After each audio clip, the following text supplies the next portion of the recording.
안녕하세요. 딸내미가 알려드린 채널입니다. 유용한 정보와 쉬운 방법을 잘 알려드리도록 노력하겠습니다. 갑작스러운 사고나 질병 등으로 거동이 불편하거나 식사를 챙길 수 없는 상황이 생겼을 때 자신을 돌봐줄 가족이 없거나 도움을 받을 수 없는 상황에 놓였을 때는 난감할 수밖에 없습니다. 오늘 영상에서는 이런 경우 도움을 받을 수 있는 정부 서비스에 대해 소개해 드리려고 합니다. 개인이 이용할 수 있는 서비스의 가격을 다 합칠 경우 1인 150만원 한도 내에서 사용할 수 있기 때문에 알아두시면 필요하실 때 도움이 되실 것입니다. 오늘 영상의 주제는 바로 경기도민을 대상으로 돌봄 서비스를 제공하는 누구나 돌봄 서비스입니다.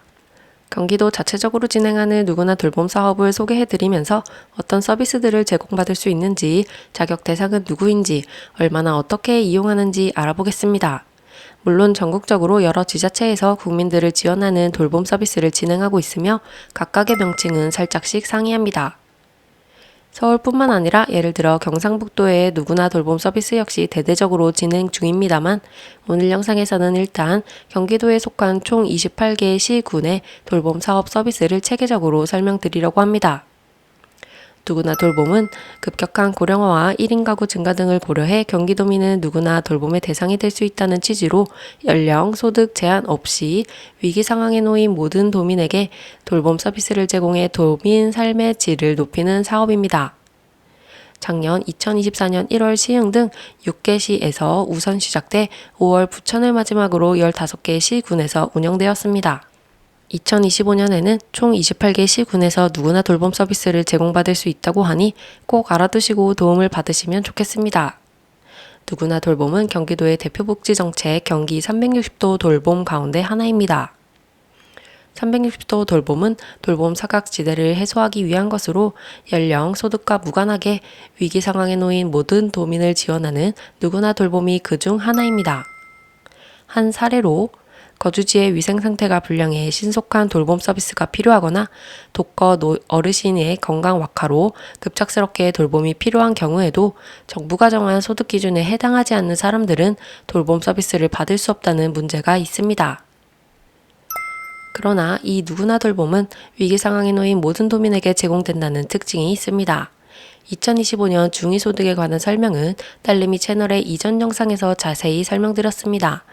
이와 같이 중위소득은 다수의 사회복지제도의 시행 기준이 되므로 2025년 중위소득값을 한번 확인하셔서 본인이 현재 해당되는지 안 되는지 알아두시는 것이 꼭 필요합니다. 지금과 같이 중위소득 120%, 150%의 값이 얼마인지 더 자세히 확인하실 분들은 딸내미 채널의 관련 동영상을 확인해 주시면 더 확실히 아실 수 있습니다. 누구나 돌봄 서비스로 돌아와서 서비스 종류에 따라 기본형과 확대형으로 나눠집니다.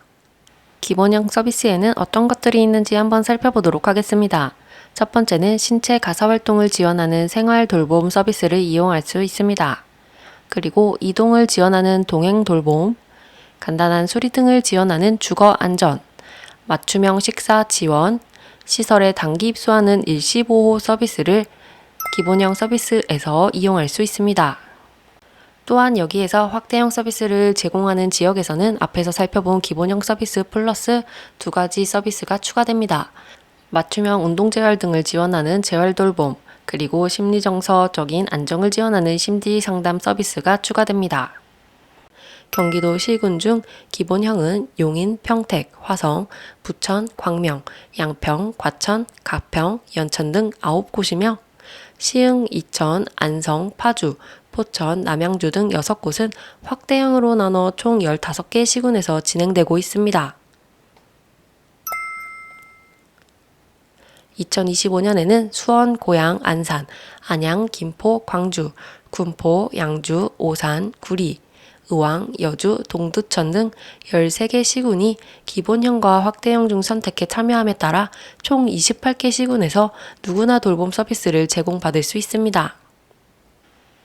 그럼 누구나 돌봄 서비스를 어떤 사람들이 이용할 수 있는지 지원 대상, 적격 판단 기준에 대해서 한번 살펴보도록 하겠습니다. 공식 홈페이지에서 확인할 수 있는 내용으로 3가지 위기 상황 모두 충족되어야만 지원이 가능합니다. 첫 번째는 혼자 거동하기 어렵거나 독립적인 일상생활 수행이 어려운 경우여야 하고, 두 번째는 수발할 수 있는 가족 등이 부재하거나 수발할 수 없는 경우여야 합니다. 그리고 세 번째는 공적 돌봄 서비스를 이용하지 않거나 서비스 이용 중 불가피한 공백이 발생한 경우에는 누구나 돌봄 서비스를 지원할 수 있습니다. 앞서서 간략히 기본형과 확대형 서비스를 한번 살펴보았는데요. 구체적으로 어떻게 시간이 배분되며 각각의 가격은 얼마인지 한번 살펴보도록 하겠습니다.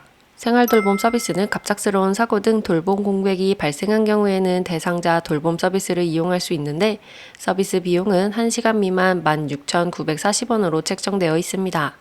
각각 개인에게 연간 한도가 부여되는데 생활돌봄 서비스의 경우에는 연간 최대 60시간까지 사용할 수 있습니다. 두 번째, 동행돌봄 서비스입니다. 거동 불편, 질병 등으로 필수적 외출이 필요한 경우에는 동행돌봄 서비스를 이용하며 이 역시 연간 최대 60시간까지 사용할 수 있습니다. 주거안전 서비스의 경우에도 독거 어르신 등 대상자의 가정 내 간단한 수리, 보수 관련 서비스 및 대청소, 대형 세탁, 소독 방역 서비스와 같은 서비스들을 이용할 수 있습니다. 식사 지원 서비스도 가능한데 대상자의 기본적인 식생활 유지가 곤란한 경우에는 도시락 제공 서비스가 제공됩니다. 한 끼당 11,000원으로 책정되어 있습니다. 그리고 하루당 1일에서 3식까지 제공됩니다. 연 최대 45시까지 제공되는 이용 한도가 책정되어 있습니다. 다섯 번째는 일시보호 서비스입니다. 가정 내 돌봄이 어려운 경우에는 일정 기간 시설보호 서비스를 받을 수 있는데 1일 7만여 원의 가격이 책정되어 있으며 이용 한도는 연간 최대 15일 이내로 사용할 수 있습니다.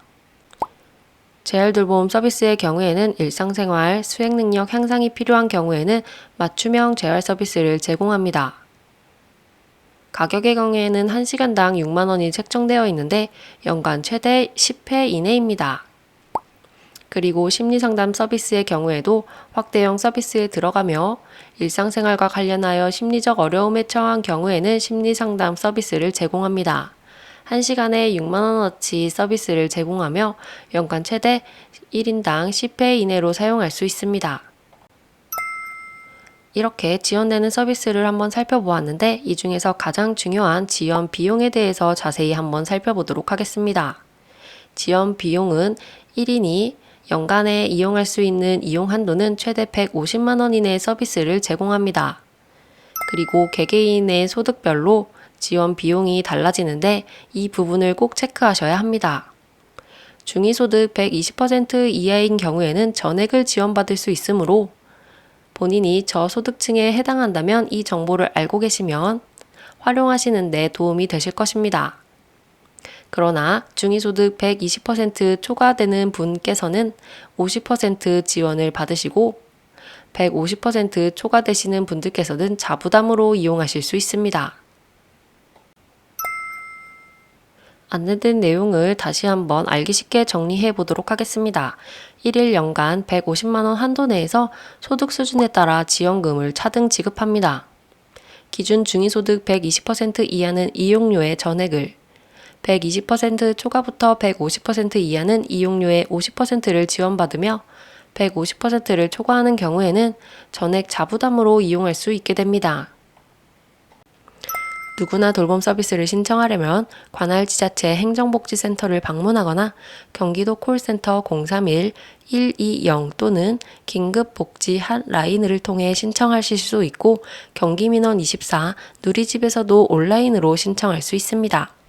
서비스 이용을 원하시는 분들께서는 위에 제출 서류를 안내해 드리오니 필요한 서류를 준비하셔서 신청하시면 되실 것입니다. 그리고 이 서비스를 이용하는 데 있어서 가장 궁금해 하시는 Q&A 질문을 따로 정리해 보았습니다.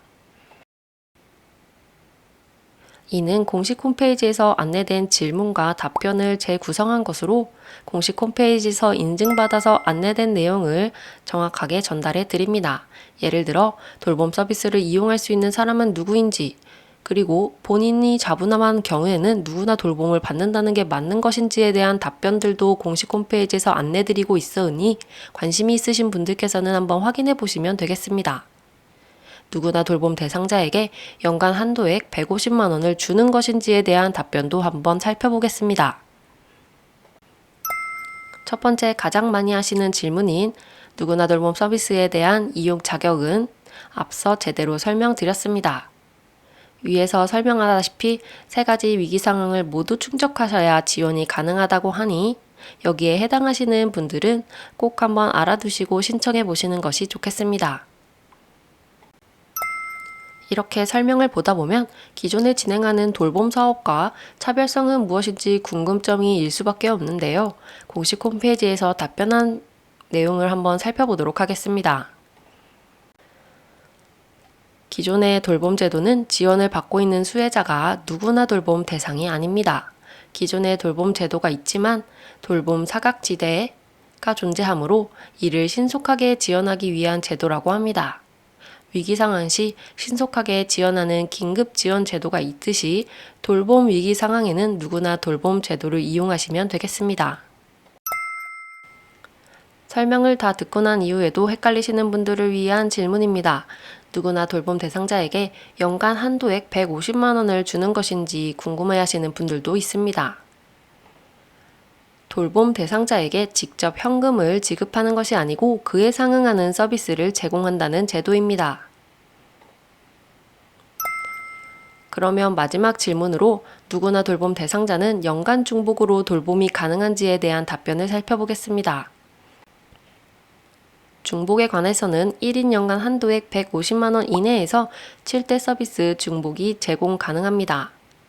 당해연도 1인 연간 한도액 150만 원 초과 시에는 원칙적으로 지원이 불가능합니다. 만약 이 한도액을 다 사용했다면 다음 연도에 지원이 가능합니다. 오늘은 이렇게 긴급 상황에서 쓸 수 있는 돌봄 서비스 사업에 대해서 한번 살펴보았는데요. 다음 영상에서도 더 좋은 정보를 전달해 드리도록 노력하겠습니다. 구독과 좋아요를 눌러주시면 좋은 영상을 만드는 데 큰 힘이 됩니다. 시청해 주셔서 감사합니다.